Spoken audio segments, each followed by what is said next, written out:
আমরা বাংলাদেশ আরেকটি প্রদেশ করব শুধুমাত্র সনাতনীদের জন্য। নিচে মসজিদ থাকার পরেও রাস্তায় যখন নামাজ পড়েন তখন আমরা কি কখনো বলেছি যে এই রাস্তায় নামাজ পড়া যাবে না? এই রাস্তাটা তো আমাদেরও। আমার মন্দিরে আমি কোথায় আমার দেবতাকে কতটুকু রাখবো তার কৈফিয়ত আপনাকে আমি দেব না। আপনার হরিদাস পালকে আমরা গণনা করি না। হিন্দু মুসলিমের দাঙ্গা বাঁধাবেন না। এই দাঙ্গা বাঁধালে কিন্তু আপনারা পার পেয়ে যাবেন না। আপনারা দুইটা মারবেন, আমরা একটা মারবো, কিন্তু আমরাও মারবো। একটাই কথাই বলতে চাই, আপনারা সাবধান হয়ে যান। এমন কিছু করেন না যে আপনাদের কারণে আপনাদের ধর্ম যেন কুলুষিত হয়। 100% শেখ হাসিনার মা মনে করি, এবং আমি গর্বের সাথে বলতে পারি জনতা শেখ হাসিনা আমাদের মা। আমরা সনাতনীরা যেভাবে জনতা শেখ হাসিনার কাছ থেকে আমরা আস্থা পেয়েছি, অন্য কোনো দল থেকে আমরা সেটা পাইনি, এবং এটা আমাদের আসলে রক্তে ধারণ করে। অ্যাডভোকেট গোবিন্দ পরামানিক, হরিদাস চন্দ্র তরণী ওরফে তরণী দাস এবং চৈতালি চক্রবর্তী, তাদের সমন্বয়ে বাংলাদেশকে অস্থিতিশীল করার জন্য সর্বোচ্চ চেষ্টা শুরু করেছে। যার ফলে চৈতালি চক্রবর্তী সাম্প্রতিক সময়ে বলেছেন যে হিন্দু মুসলমান দাঙ্গা বাঁধালে আপনারা পারবেন না। যদি প্রয়োজন হয় বিদেশি শক্তির সহযোগিতায় সনাতন ধর্ম অবলম্বীদের জন্য বাংলাদেশকে একটি স্বাধীন অঙ্গরাজ্য হিসাবে প্রতিষ্ঠিত করা হবে। আপনারা যদি বেশি বাড়াবাড়ি করেন, আমরা কিন্তু বিভিন্ন মানবতা, বিভিন্ন বিশ্বের দেশ থেকে সাহায্য চেয়ে আমরা বাংলাদেশ আরেকটি প্রদেশ করব শুধুমাত্র সনাতনীদের জন্য। কি মারাত্মক কথা!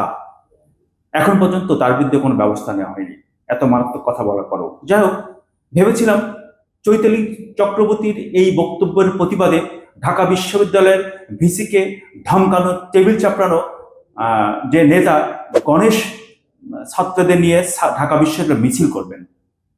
বাবু গয়েশ্বর চন্দ্র রায় তিনিও প্রতিবাদ করবেন, যেহেতু তিনি বর্তমান সরকারের আছেন, তার প্রতিবাদ করার যথেষ্ট সুযোগ আছে, এবং তার পরিবারের একাধিক মন্ত্রী এমপি আছে, তারাও প্রতিবাদ করবে, কিন্তু কেউই প্রতিবাদ করেনি। দুর্ভাগ্য আমাদের, দুর্ভাগ্য এই জাতির। চৈতালি চক্রবর্তী প্রথম কথা বলেননি। শহীদ শরীফ ওসমান বিন হাদি কিনে বলছে হাদি সন্ত্রাসী, হাদি যেই পথে আসছে সেই পথে চলে গেছে। জুলাই বিপ্লব নিয়ে তিনি কথা বলছেন যে জুলাই বিপ্লব আসলে পুলিশ দিবস হিসেবে পালন করা হবে, শেখ হাসিনা আসবে, বাংলাদেশ আসবে, জুলাই জুলাই বলে সবাইকে গণধোলাই দেওয়া হবে। জুলাই জুলাই বললেই মানুষ দিবে গণধুলাই। তার একমাত্র কারণ হচ্ছে এই সব নেতারা হচ্ছে মানে আবিষ্কৃত সব ফকিরিনি, ভিখারি, গাঁজাখোর, মদখোর, চরিত্রহীন মানুষের একটি সমন্বয় দিয়েই এই সব জুলাই সনদ হয়েছে। 5ই আগস্ট পুলিশ হত্যা দিবস হিসাবে পালিত হবে, এবং জুলাই সনদ বলে কোনো সনদ থাকবে না। এবং এই পুলিশদের যে হত্যা করেছে এবং জীবন্তভাবে পুলিশদের ঝুলিয়ে পিটিয়ে মেরেছে, পুড়িয়েছে, এই পুলিশের নির্মম হত্যার দিনই হবে 5ই আগস্ট পুলিশ হত্যা দিবস। এমন অনেক বক্তব্য দেওয়ার পরেও তিনি বহাল তবিয়তে আছেন। তার শক্তির উৎস কোথায় আমরা ঠিক জানি না, হয়তোবা তার শক্তির উৎস সরকারের মধ্যেই লুকিয়ে আছে।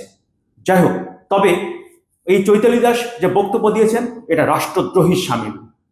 এখন পর্যন্ত তার বিরুদ্ধে রাষ্ট্র কেন ব্যবস্থা নেয়নি? এখন পর্যন্ত তার বিরুদ্ধে কেন রাষ্ট্রদ্রোহের মামলা হয়নি? এখন পর্যন্ত কেন রাষ্ট্রদ্রোহের মামলায় তাকে গ্রেফতার করা হয়নি? আমি ঠিক জানি না। তবে রাষ্ট্রের কাছে, সরকারের কাছে, সরকার প্রধানের কাছে দাবি রাখবো চৈতালি চক্রবর্তীর বিরুদ্ধে রাষ্ট্রদ্রোহের মামলা করে তাকে অনতিবিলম্বে গ্রেফতার করতে হবে, নতুবা এই দেশটাকে তারা অস্থিতিশীল করে থাকবে, অস্থিতিশীল করে ছাড়বে, এবং দেশটার অবস্থা আরো খারাপ হবে। আমি একটা জিনিস বুঝতে পারি না, এই চৈতালি চক্রবর্তীরা বাংলাদেশকে বিভক্ত করার ষড়যন্ত্র করলে তাদের বিরুদ্ধে কোনো ব্যবস্থা নেয় না। অথচ 7 সিস্টার, ইন্ডিয়া যে 7 সিস্টার, তারা কোনো দেশের সাথে একত্রিত করতে চায় না, তারা স্বাধীন হতে চায়, তাদের এত আপত্তি থাকবে কেন?